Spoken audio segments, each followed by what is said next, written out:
സ്വാഗതം. നമ്മളിന്ന് വള്ളംകളി കാണാൻ പോവാണ്. നമുക്ക് 2 ടിക്കറ്റ് കിട്ടിയിട്ടുണ്ട്.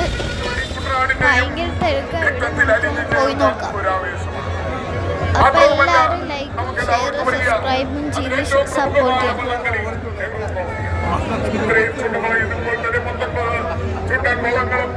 അതുമായി ബന്ധപ്പെട്ട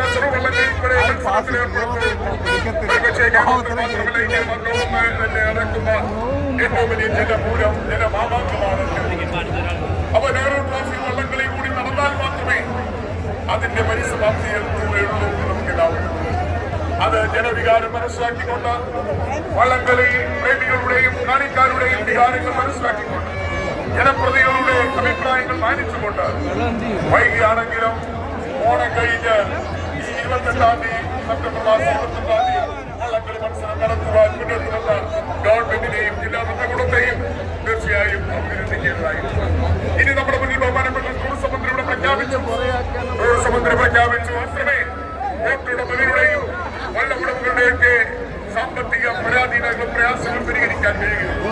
നമുക്കറിയാം, ഈ നെഹ്റു ട്രോഫി വള്ളംകളിയും മറ്റു വള്ളംകളികളും അതുപോലെ ചാമ്പ്യൻ ട്രോഫി വള്ളംകളിയുമായി ബന്ധപ്പെട്ട് 6 മാസങ്ങൾക്ക് മുമ്പ് നമ്മുടെ ബോട്ട് ക്ലബ്ബുകൾ അവരുടെ പരിശീലനം ആരംഭിച്ചു. ലക്ഷക്കണക്കിന് രൂപയാണ് ഈ പരിശീലനത്തിന് വേണ്ടി അവർ വിനിയോഗിച്ചിട്ടുണ്ട്. അങ്ങനെ കൂടാതെ അവർക്ക് കരകയറണമെങ്കിൽ കളവാക്കത ഇല്ലാതെ നടക്കണമെങ്കിൽ ചാമ്പ്യൻ ബോട്ട് ലീഗ് കൂടി നടന്നേ മതിയാവും. ആ വികാരം, ആ അഭിപ്രായം മനസ്സിലാക്കിക്കൊണ്ട് ചാമ്പ്യൻ ബോട്ട് ലീഗും നടത്തുമെന്ന്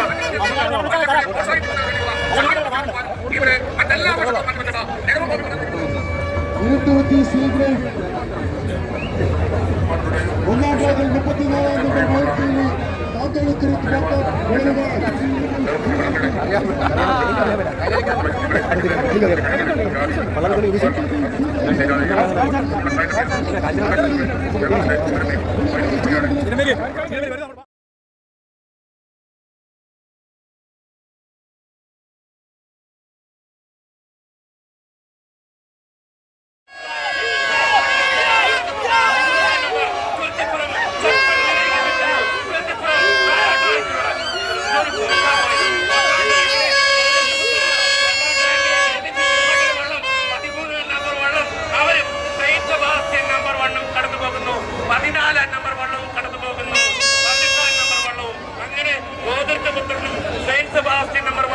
താന്തളത്തിരുത്ത് തുരുത്തിപ്പുറം തമ്മിൽ അത്യുജ്വലമായ ഒരു ഫൈനൽ. പക്ഷേ വാസ്തവിക പ്രകടനത്തിലൂടെ തുരുത്തിപ്പുറം കടന്നുപോകാനായി കണ്ടു.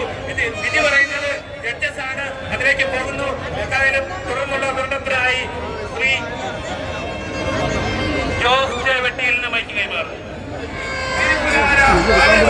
മുന്നോട്ട് പോകുമ്പോൾ 2011-ലും 12-ലും 13-ലും 16-ലും 17-ലും 19-ലും 22-ലും 2010-ന് ശേഷം ചരിത്രമെടുത്താൽ ചെറുവേ തോട്ടുകടവൻ ഇവിടെ വിജയിച്ചിട്ടുണ്ട്.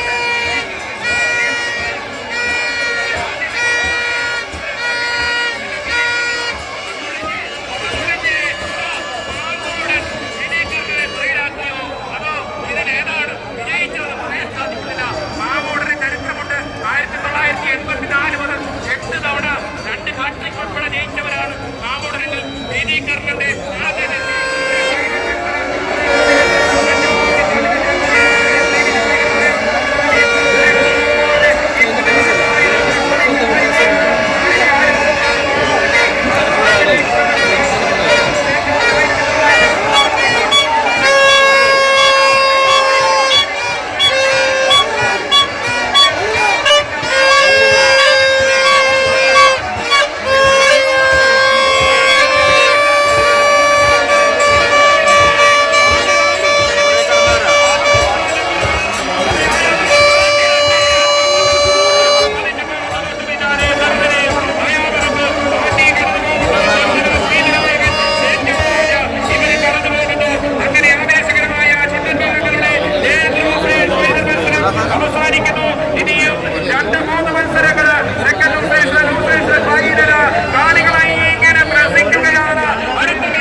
ബോച്ചയുടെ വള്ളമാണ് ഈ പോണത്.